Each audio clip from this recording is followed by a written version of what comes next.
Welcome to lesson 5. We are going to talk about everything that you need to set up your business today. In today's lesson, we'll talk about a workflow, contracts, level assessments, and onboarding forms. In terms of running a freelance online teaching business, you need several things. You need a way for students to book your classes, a way for students to pay for your classes, the platform to host these classes, and some sort of organization system for your students. If you are looking for a low-cost kind of DIY setup, this is what I recommend, and this is actually what I started with. In terms of booking classes, you can use Calendly.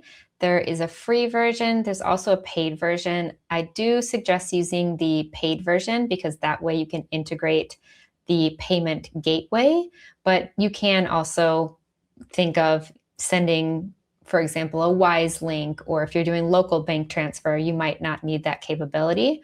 But Calendly basically is going to give a calendar with your availability to your students, and you can customize email reminders, and there's a lot of different functions. So that's one of the platforms you can use for booking.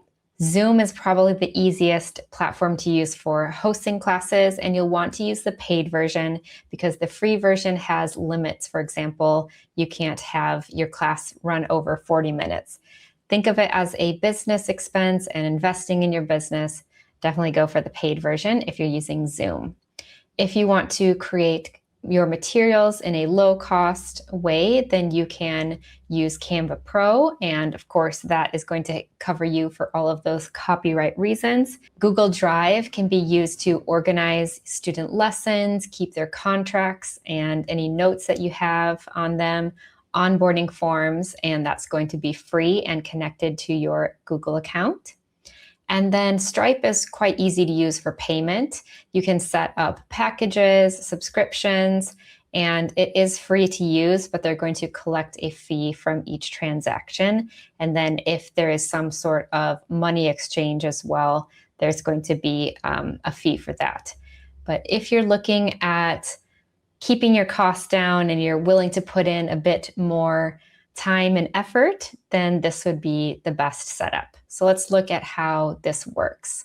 So this is kind of the sample workflow. So a student contacts you to book a class or trial class. Maybe they found your survey. Maybe it was a social media post, could have been word of mouth, your website, a flyer, a student referral, however you're finding your students. Then you can either email them a placement test and or an onboarding form. So if you're teaching languages, you might want to send a placement test to make sure that they're a good fit for the classes that you're teaching. And then I would always send some sort of onboarding form, getting to know if they are a good fit for your classes. After you take a look at this test and form, if they're a good fit, you can send the student an email with those 3 payment options and payment links to sign up. So class packages, your monthly membership, whatever it is, information about your classes, maybe the times that are available, and then a contract to sign or a link to a discovery call.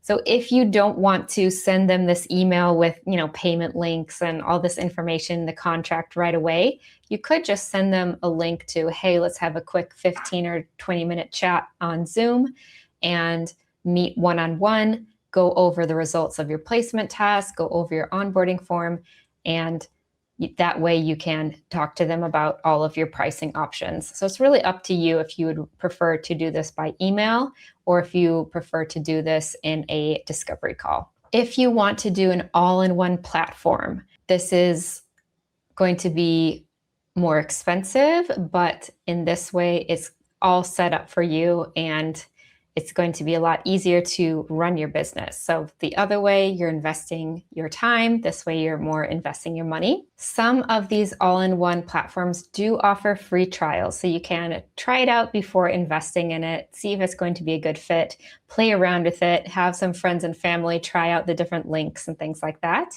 Also, read reviews. There's a lot of blog posts on these different platforms, or you can look on YouTube, also ask questions on online teaching Facebook groups if anyone uses that platform and what they like about it, what they dislike.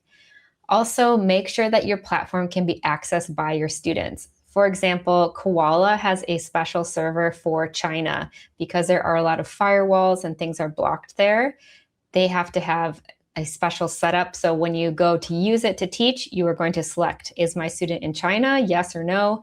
And in that way, you are accessing the platform using a specific server. Make sure that your students can pay you through the payment system. Like I mentioned in the last lesson, that sometimes PayPal doesn't work in every country.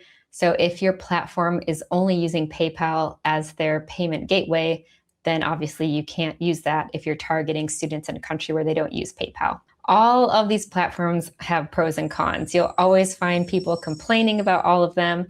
You'll also find people praising them. So just make a list of the must-haves for you, and then that will help you decide on which platform is best. Some examples of all-in-one platforms, I'd say the number one, kind of more affordable and made for freelance teachers, the best one would be Super Teacher. So I do have a link for that you can check out. There's also Koala Go if you're only planning on teaching kids. That one has a lot of great features. I do have a video on my channel that walks you through what it looks like. And then Kajabi is what I use. I find it to be a bit complicated to get started, but it has a lot of functionalities. So I run my entire business using Kajabi, but it is a bit more advanced. So here's the workflow for your all-in-one class system. So you would post your book a class link on your social media or have the link on your website, create a flyer with a QR code. However you're sharing that link, the student would click on the link to book and pay for classes, or you could have them set up a discovery call like we talked about before. And I do suggest sending out a contract or an onboarding form before your first lesson. So this one, it's a bit more just kind of the links are already set up. Set up all these things to automatically send them the contract and the onboarding form, or it's just a bit more hands-off. So a bit different from the DIY version. So in general, when you're considering what should I do the DIY version? Should I invest in something like Super Teacher, Koala, or Kajabi? Keep it simple when you're starting. You can always upgrade as your business grows. I started out the DIY route. Then I later used Calendly. I went to the paid version of Calendly, and you can set up a lot of stuff there. And then I just put everything on Kajabi, and I've actually gotten rid of Calendly because they just added that feature to Kajabi. If you're low on cash, but you have time, try the DIY route. If you have money to spare, but lacking in time, invest in one of the all-in-one platforms. But I will say Super Teacher is very affordable and it's very much made for freelancers. So I would start there if you're kind of on the fence. For contracts, this doesn't need to be legally binding. It's more of an agreement so that each party knows the policies. You have the policies written out clearly and your student can understand them.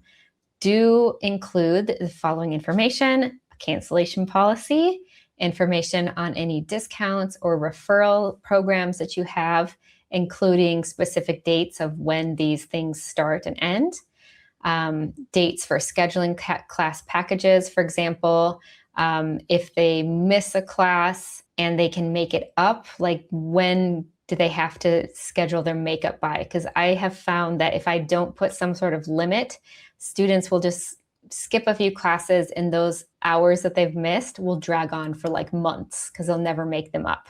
So say, you have to schedule your makeup class within a week, within 2 weeks, within a month, whatever you want to do.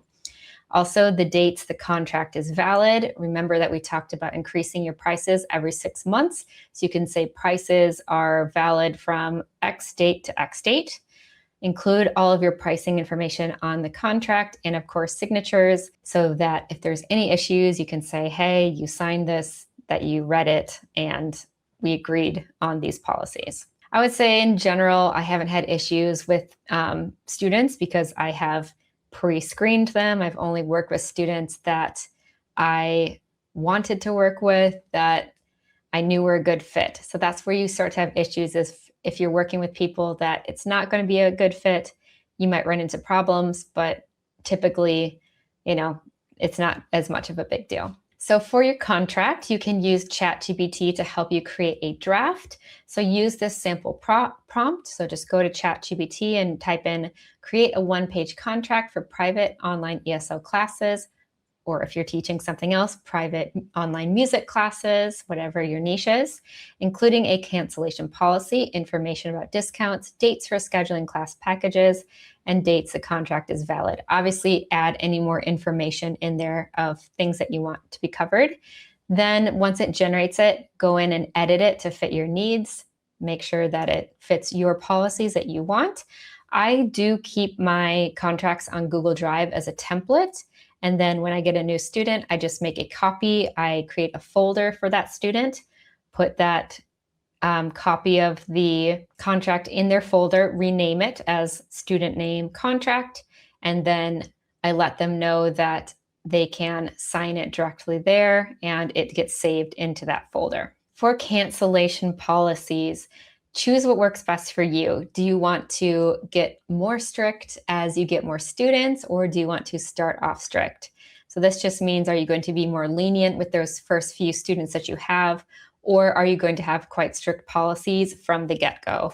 I personally like to be quite strict, just have my policies, then I don't have to think about it, and I don't think about, oh, I told this person this thing and that person that thing. But here's some examples of things that I use. So you must give at least 24 hours notice or forfeit the class. Obviously, if it's an emergency, that's different. But if they just forgot or they're busy, whatever, makeup classes must be rescheduled within 5 days. Again, because I've had students drag out those makeup classes, I say, you have to let me know when you want your makeup class. It doesn't have to be within 5 days, but it has to be rescheduled within those 5 days so that I know that they have said that they're going to be there. Also, I reserve the right to cancel class at any time, but obviously I will refund students for missed classes. So this is important because I travel a lot, I have a family. Sometimes I need to cancel class, but it's my business. So I've decided that I can do that whenever I want.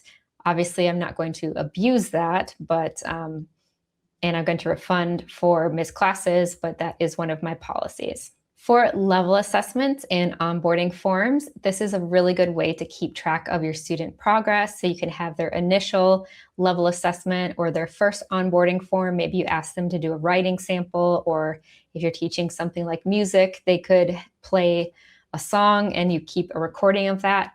And it's a good way to save in their folder, and then they have a record of how it was before they started working with you. You can do some periodic check-ins as you go through your time with them. If you teach languages, you can just send the link to a language assessment, or you can create your own. There's a ton of free ones online, but sometimes they will send the results to the student's email. So just remind your student to keep track of what that result was, so then you can go over it and talk about it together. But some teachers do prefer to offer a free trial lesson that they use as an assessment. So they'll say, okay, this is a trial lesson. You might do some sort of activities together, but you're actually using this to see like what is their level and what's their vocabulary like, what do they struggle with.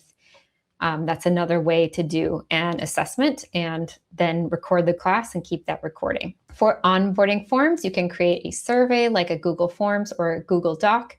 I use Google Docs that students can fill out with their learning goals, previous experience learning your topic, expectations of you as a teacher, anything that you want to include there. I'm trying to think about my onboarding forms. Yeah, it's usually just like, what are your goals? What kind of experience do you already have? What do you know that you struggle with? I think that's important. If they say like, oh my gosh, I hate, memorizing vocabulary, then you know that that's something that you can help them with during your time with them. And what do they expect from you as a teacher? I think that question is really helpful to get an idea of what it's going to be like in terms of you working with them, how you can help meet those expectations that they have. Keep a file for each student on your Google Drive. And this is also going to help you see different trends in your students' needs. So if they're all saying that they struggle with the same thing, or they all want a certain type of teacher, that also is helpful for marketing because it tells you that you're attracting a certain type of learner. So all of that is good information. Okay, we've reached the lesson 5 workbook. You are going to first choose a system. Do you want to do the DIY route or check out those all-in-one platforms? Then you'll draft a student contract using the prompt and start thinking about the policies that you want to have. And then prepare your onboarding documents. You'll create a Google Doc or form and use it as a template for your students to fill out. I hope that you enjoyed this lesson, and I will see you in lesson 6.